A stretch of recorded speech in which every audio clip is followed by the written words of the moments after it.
Petitions डालते हैं कि हमारी मुलाकात की जाए। जो 8-9 महीने हो गए हैं कि मुलाकातें नहीं करने ये, और वहाँ पे ये होता है जेल के बाहर, अच्छा आज एक चला जाए, एक महीना कोई ना जाए। ट्यूसडे को मैं फैमिली की बात कर रही हूँ और लॉयर्स का भी। इमरान खान के साथ बहुत ज़्यादा केसेस हैं और आप देखा करें कि कभी एक लॉयर भेज देते हैं, कभी दूसरा लॉयर को भेज देते हैं। एक मजाक बनाया हुआ है। जो डिसरिस्पेक्ट है ना कोर्ट ऑर्डर्स का जेल के बाहर, जहाँ पे ये कैसे हो सकता है कि कोर्ट के 3 रुकनी बेंच ऑर्डर करे और आगे से जेल इंतजामिया उसको डिसरिस्पेक्ट करे।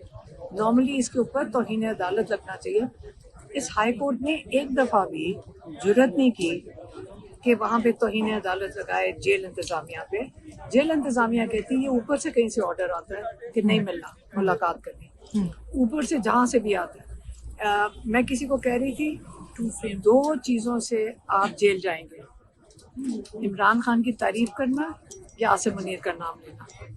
दोनों चीज़ों में आप जेल जाएंगे। अब ये आजकल हालात है, 2 नाम बस, उस पर जेल लाजमी है। इमरान खान का नारा लगा दो जेल जाओगे, आसिम मुनीर का नाम कोई भी ले देगा, आप में से कोई भी नहीं दिखा सकेगा, आप जेल चले जाओगे।